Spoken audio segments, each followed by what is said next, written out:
Kita biasa mendengar projek peternakan madu kelulut menggunakan cara tradisional ataupun konvensional dengan menggunakan tunggul kayu ataupun kayu.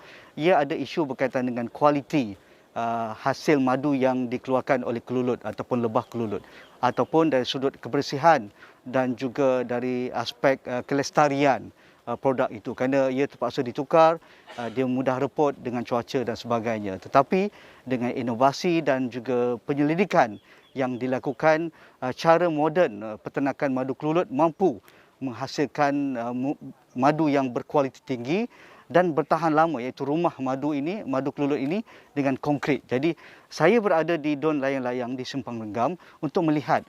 Yang lebih pentingnya, ia melibatkan komuniti yang terbawah, iaitu masyarakat kampung, ibu tunggal, suri rumah yang selama ini tiada pendapatan, tetapi hari ini mereka mampu menjana pendapatan yang selesa untuk menampung keperluan harian. Jadi saya akan lihat projek ini yang dilakukan, diketuai oleh penyelidik dari Universiti Teknologi Malaysia, dan teruskan dalam laporan saya ini di Simpang Renggam untuk Johor Memilih. Hai, apa khabar Dr. Harudin? Terima kasih. Ya, ini tempatnya? Ini tempatnya. Silakan, silakan. Okey.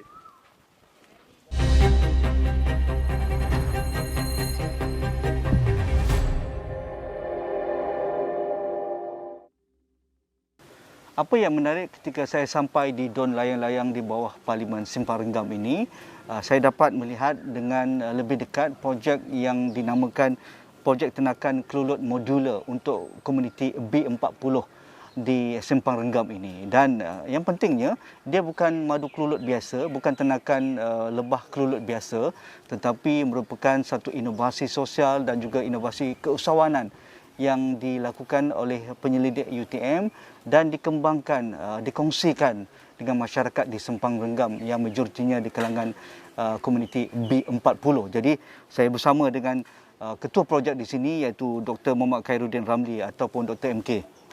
Dr. MK. Terima kasih. Doktor, di mana asal ideanya untuk membuat projek ternakan kelulut modular ni? Okey, Assalamualaikum. Kita sebenarnya mendapat idea awal daripada kajian keperluan lah. Kita melihat kepada keperluan masyarakat setempat.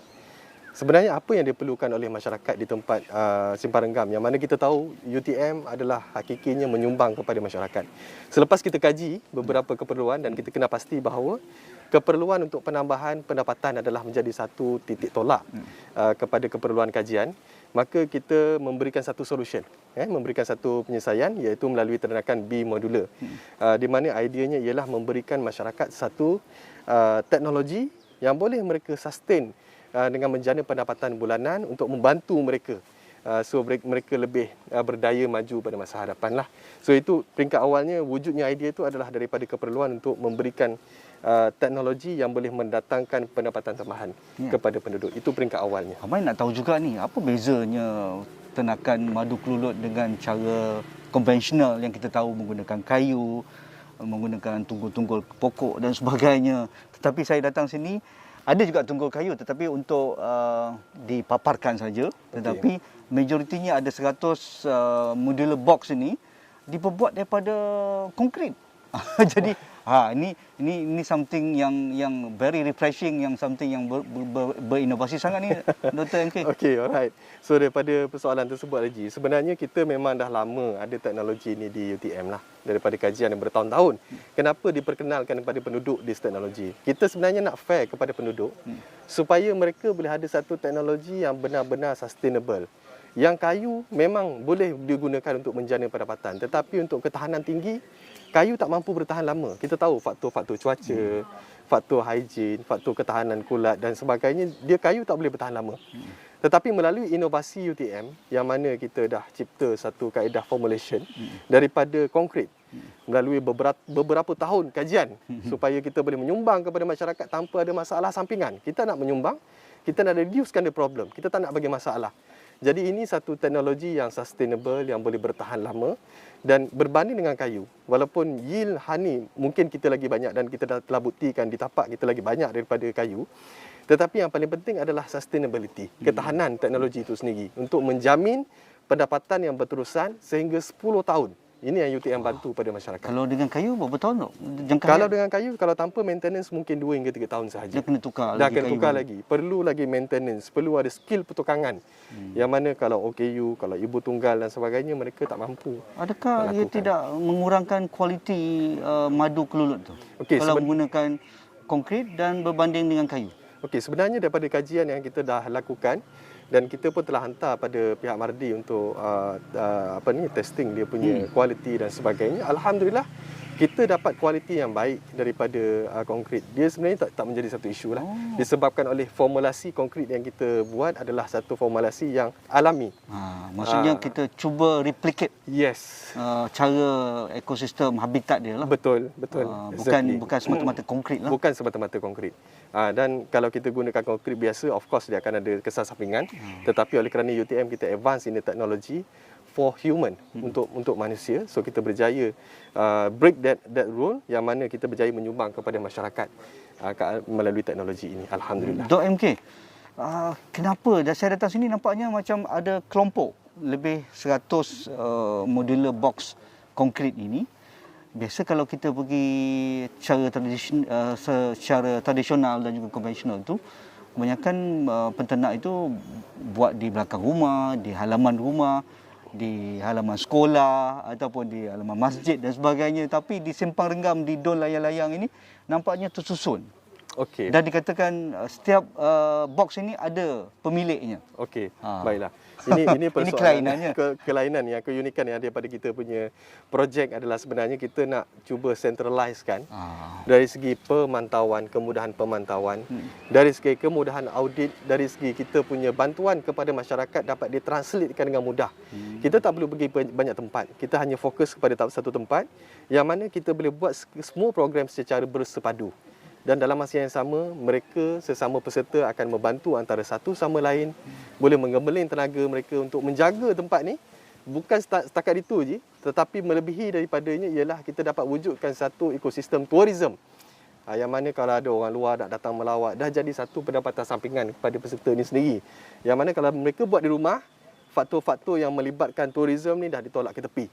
Yang ni kita berjaya nurturekan this. Dan kita buktikan di tapak di Renggam, yang mana walaupun satu tempat yang kecil, kita boleh nurturekan jadi satu pusat pembelajaran, pusat pengkomersialan kelulut yang berkesan. Sebenarnya kita ada beberapa collaborators. Di antaranya ialah Majlis Daerah Simpang Renggam, kita ada pemberi dana MOSTI, kita ada agensi kerajaan dan sebagainya. Kita gambling usaha bersama-sama untuk mendapatkan data peserta yang benar-benar layak dalam projek ini, iaitu fall under ataupun di bawah kategori B40. So daripada situlah kita filterkan sesiapa yang benar-benar boleh komit, yang mana mereka ni ada masa untuk pergi ke tapak, untuk menerima pembelajaran dan sebagainya. So daripada situlah kita dapat senarai peserta tersebut seramai 100 Maksudnya orang peserta. ditapis lah. Itu yang telah ditapis. Yang mana yang berkemampuan untuk pergi ke site, kita aluk-alukkan, kita galakkan terlebih dahulu supaya kita boleh ada that commitment daripada peserta. Dekat komitmen situ dah nampak hasilnya. Mereka ada komitmen, mereka bersemangat, mereka ingin ubah nasib mereka. Yes, definitely. Sekarang ni apa yang berlaku yang kita tengok sebagai contoh, kita dah ada penghasilan produk-produk daripada madu ni sendiri. Peserta ni yang dah mula dikomersialkan. Sebenarnya dah hampir 6 bulan mereka dah komersialkan di teknologi ataupun madu ni sendiri. Melalui kita, inilah hasil pembelajaran. Pemasaran, perniagaan, penjenamaan, dan mereka berjaya hasilkan produk mereka sendiri dan dijual kepada masyarakat sekeliling. Bahkan ada yang dah jual secara online dan seterusnya. Alhamdulillah. So ini adalah satu benda yang kita rasa memberikan manfaat terus kepada penduduk, dibuktikan secara terus kepada penduduk. Alhamdulillah. Dok, bagaimana pendapatan mereka sekarang? Itu soalan cepumas lah biasa. Orang-orang kat luar ni minat tentang pendapatan dulu. Yang betul. Kita cerita tu dia lambat dia nak digest, tapi kena bagilah feel good punya story. Pendapatan ni dia adalah pelbagai. Kita boleh cerita dari sudut jualan produk secara langsung, macam produk macam ni, raw honey, ataupun produk hiliran. Tetapi range yang kita dapat sekarang ni dalam 500 hingga ada yang menjengah 1,000, 1,500. Macam mana boleh mereka dapat sebanyak tu? Sebulan. Mereka tukarkan daripada produk madu ni kepada produk hiliran. Dan setengah mereka dah buat sabun, dah buat lotion, seperti mana yang kita dah ajar di dalam bengkel, supaya mereka ni lebih kreatif dan tidak membazirkan sumber ni kepada satu bentuk produk sahaja. Kalau kita nak bandingkan pendapatan mereka yang buat madu kelulut secara tradisi tu dengan apa yang dijelmakan dalam projek modular ini, berapa persen ataupun berapa peratus lebihan pendapatan mereka? Okey, kita dari kajian. Ya, kita tengok dari segi sudut maintenance, kos yang terlibat dan sebagainya. Kalau ke kotak kayu, mereka boleh dapat yield yang katakanlah 1 kilo. Yang ke kotak konkrit kita boleh dapat yield 3 kali ganda hingga 3 kilo. Itu yang pertamalah. Yang keduanya, ke kotak konkrit ni kita tak perlu ada maintenance. Maksudnya peserta tak perlu invest beli lagi lika ke cat ke dan sebagainya untuk cat balik, untuk betulkan balik. Masa mereka tak terbuang. Mereka boleh fokus kepada nurturing ataupun mempercantikkan, memperindahkan sekitaran, membersihkan sekitaran bagi sumber yang cukup kepada kelulut tu sendiri. So daripada situlah saya beri cerita figurnya, maksudnya dia lebih daripada yang biasa. What next? Okey, kita sebenarnya dalam perancangan ataupun dalam proses di mana kita nak memperkukuhkan kita punya standardization of the pengeluaran honey dan juga pengurusan inovasi. Kerana apa? Kerana ianya penting bagi back end. Kita nak support ni daripada front end to the back end, yang mana kalau boleh kita nak bantu the whole ecosystem. Yang bermasalah bagi penduduk sekarang ialah menjual madu kerana mereka nak dapatkan trust of the people tu susah. So apa yang kita nak cuba bantu lepas ni, kita nak ada wujudkan satu standards.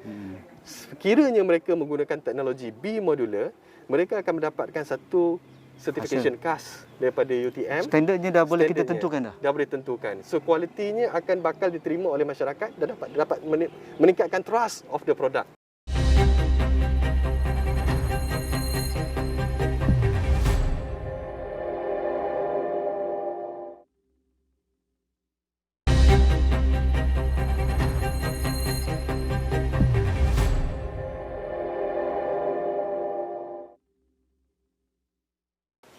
Kita nak tahu juga apa projek seterusnya yang akan dibangunkan dengan projek B modular di Renggam ini. Saya bersama Datuk Zakaria Dolah dari pengurusan Koperasi Eko Sawan Johor. Datuk, kenapa Datuk Zakaria ingin terlibat dengan projek ini? Peringkat awalnya, kita pengurusi sebuah organisasi koperasi. Ya. Dan di belakang tabir saya seorang pemimpin masyarakat. Jadi bila Dr. Khairuddin 2 tahun terdahulu datang jumpa saya, bahawa dia ada satu perkara yang baik, dan ketika itu dia juga menzahirkan dia hampir putus asa. Tetapi bila saya dengar penerangan dia, saya melihat, saya sudah jumpa satu perkara yang dalam diri saya yang sentiasa berada dengan masyarakat selalu, setiap hari, bahawa inilah satu peluang untuk saya membantu selain masyarakat, juga kerajaan. Dalam kerajaan melihat bagaimana dia nak membantu golongan-golongan B40 dengan cara yang lebih berkesan dan tidak terlalu kebergantungannya kepada kerajaan melalui kelulut modular teknologi inilah. Dan saya jadi terus bersemangat sehingga terzahirnya fasa pertama ni. Fasa pertama ni kita dah bangunkan UTM dengan kerjasama majlis daerah. Dan saya selaku koperasi, so kita tim untuk kita bangunkan fasa pertama. Saya nak melihat dulu kesungguhan dan bukti-bukti. Dan akhirnya, you boleh tengok hari ni, kita ada 100 peserta. Peserta dan kotak ni. Dan modular box. So apa yang lebih baik sebenarnya, teknologi ni, box konkrit ni, dia boleh bertahan sehingga 20 tahun. Betul. Berbeza dengan kayu ni. Kayu ni bila dia kena hujan, dia setahun je dia dah reput. So kos dia akan jadi bertambah. Dan ini dari segi satu yang tak relevan lah. Ya. So yang ini, konkrit ni, selain daripada dia kos dia sederhana, dia boleh bertahan sehingga 20 tahun. Dan yang lebih bagusnya, dia boleh kita tingkat lagi. Apartment dia jadi macam apartment. Jadi apartment lah. Bertingkat lah. Bertingkat. Mana setakat ni 3 tingkat. Nanti boleh lagi tambah. Boleh tambah lagi, boleh tambah lagi, boleh tambah. Dan kualitinya dia boleh tahan sehingga 20 hingga 25 tahun. Ya. Dan lagi satu, bila fasa pertama ini berjaya, dia jadikan saya lagi kuat. Sebab di sekeliling saya, teman-teman saya hari-hari adalah ibu tunggal, Ya. orang OKU, asnaf, orang pesara-pesara. Ya. Dan golongan ini memerlukan bantuan yang dalam keadaan segera. Ya. Dan saya melihat inilah yang paling baik. Ya. Akhirnya saya membuat pertemuan dengan Yang Amat Berhormat Menteri Besar. Saya menerangkan apa visi kita. Misi kita terhadap industri ini. Dan Menteri Besar memahami, dia datang ke site ni. Oh, dah sampai dah Dah, dan dia melihat pembangunan ni dan apa perancangan kita. Akhirnya dia sedang mengusahakan sebidang tanah untuk kita bangunkan fasa kedua ni dalam lingkungan 2,000 box. You bayangkan 2,000 box tu. Ini harapan kita. Ya. Ini cita-cita kita. Dengan 2,000 box ni saya boleh bantu di mana? Saya boleh bantu di sekolah rendah, sekolah menengah, sekolah agama, surau, masjid, Kuil. JPKK, Kuil, Tokong. Kepada semua tempat yang ada masyarakat, yang dia mewakili masyarakat itu, kita akan allocatekan sebahagian dana supaya mereka Berkumpul. dapat menjaga, kalau Islamnya kita cakap karya lah, Ya, betul. komuniti dia. Emergensi berlaku, keperluan segera, dia orang dah ada. Betul. Cik Sani, bagaimana mula terlibat dengan program ini? Okey, pertama sekali saya diperkenalkan oleh Dr. Khairuddin daripada UTM tentang projek modular lebah ini. Dan apabila saya mendapat penerangan daripada beliau, saya tertarik dan saya mula mengumpulkan komuniti-komuniti di Renggam ni. Dan setakat ini kita ada 100 peserta yang terlibat dalam projek ini. Dan saya amat berterima kasih kepada Universiti UTM di atas kerjasama ingin melaksanakan projek modular inovasi ini di komuniti saya, kerana ianya memang sangat mencapai sasaran, terutamanya membantu B40 di sinilah. Okey, daripada 100 peserta yang saya pilih ini, B40 kebanyakan mereka telah mendapat manfaatnya lah, kerana yang pertamanya teknologi yang disediakan ini tidak membebankan mereka. Maknanya tidak membebankan mereka dan mudah untuk diuruskan. Itu satu.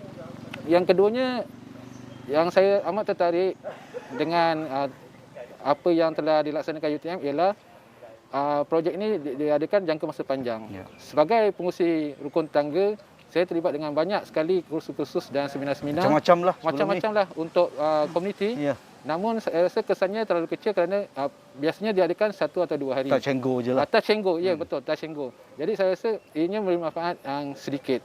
Apabila projek ini diadakan A to Z, berterusan dan dibimbing, end to end, ya? Yes, dan dibimbing sepanjang tahun. Dan ianya sangat berkesan dan tidak ada sebab untuk peserta itu gagal. Jadi saya terima kasih kepada pihak UTM di atas pelaksanaan di komuniti saya sini, dan juga kepada pihak MUSTI yang berikan anggaran untuk menjayakan, serta rakan kongsi daripada Koperasi Eko-Usahawan Datuk Zakaria Dollah. Kerjasama antara beberapa pihak inilah yang telah dapat membantu golongan B40 di lokaliti ini. Ya. Macam mana memilih 100 orang yang terlibat dalam projek ini? Pertama sekali, kita lebih kepada menawarkan. Kita tak nak pilih siapa yang kita nak, tapi kita menawarkan kepada orang ramai secara sukarela siapa yang berminat. Kerana kalau kita memilih, kita takut dia terpaksa. Betul. Dan tak ada hati. Tak ada minat. Jadi saya nak minat daripada mereka dan keinginan daripada mereka itu sendiri. Ya. Okey, kini saya bersama dengan peserta projek modular B yang diusahakan ini, Kak Suria Taibun. Berapa lama dah terlibat dengan projek kata pun madu kelulut konkret ini? Hampir 1 tahun lah. Ya. Siapa yang perkenalkan untuk terlibat sama? Yang perkenalkan pengerusi KRT Renggam lah. Macam mana? Adakah Seronok terlibat dengan rakan-rakan lain di KLT Renggam ni? Seronok lah sebab dapat kawan-kawan kan, dapat pengalaman. Kak Suria pernah ternak madu kelulut sebelum ni? Tak ada, belum, tak pernah pun. Jadi ni pertama kali lah. First time lah. Jadi gembira tak tengok hasil dia? Sangat gembira lah sebab kita tak pernah buat benda tu kan. Macam mana ataupun susah tak nak manage ataupun nak uruskan konkret ni? Rasa madu macam ni? tak berapa nak susah lah. Sebab benda tu kita ada hari-hari kan kita buat. Berapa ramai rakan-rakan KLT Renggam terlibat ni? Lebih kurang. Seramai 12 orang lah peserta kita. Adakah semua wanita, ada campur lelaki perempuan? Campur lelaki dan perempuan. Okey.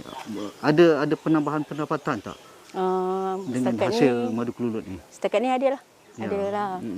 Pendapatan tu dapat mingguan ke bulanan ke macam mana? Kita buat bulanan. Sambil tu kita jual madu tu lah sama. Siapa yang beli selalu madu kelulut di sini? Penduduk setempat, kita online, kawan-kawan. Ada juga kawan-kawan macam tu. Adakah nak tambah lagi kotak ni? InsyaAllah kalau diizinkan. Kak Suria ada berapa kotak? Saya ada 2 kotak. Setakat ni lah. Kalau diberi peluang nak tambah lagi? Boleh insyaAllah. Kalau diberi peluang lah. Kak Selina, berapa lama dah terlibat ni di sini? Dalam 1 tahun. Ya. Seronok datang bersama rakan-rakan KLT Renggam dengan projek kelulut modular ni? Alhamdulillah seronok pasal kita dah dapat pengalaman kan. Selama ni kita tak pernah buat projek madu kelulut ni. Tapi bila dah dikenalkan dengan madu kelulut ni, alhamdulillah dapat sama dengan kawan-kawan. Kita dapat juga promotkan madu kelulut ni dengan orang-orang sekitar ni. Sebelum ni tak ada yang promote untuk madu kelulut. Time musim Covid ni alhamdulillah lah. Kita duduk di rumah pun boleh dapat. Dapat juga income kan. Setakat ni saya dah jual daripada yang terkesan Covid, semuanya respon dengan saya alhamdulillah lah. Alhamdulillah. Berterusan Alhamdulillah dia orang ada terus ambil madu kelulut dengan saya lah. Kak Selina, sebelum ni kakak kalau di rumah tu buat apa? Sebelum ni saya duduk rumah je. Suri rumah semasa lah.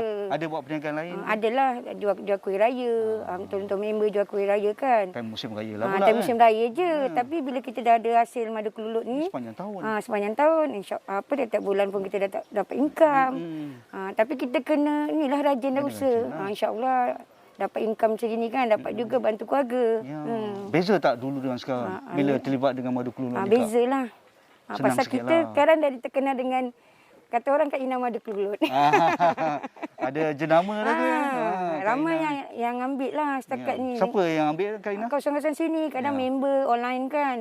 Cakap diorang kata diorang WhatsApp lah nak apa semua kan. Online tu melalui social media ke? Atau WhatsApp saya ke? ada masuk dekat FB, status kan. Diorang WhatsApp lah. Seperti mana yang kita boleh tengok, ada beberapa peserta yang tengah dalam proses tu mendapatkan yield madu lah daripada B modular box.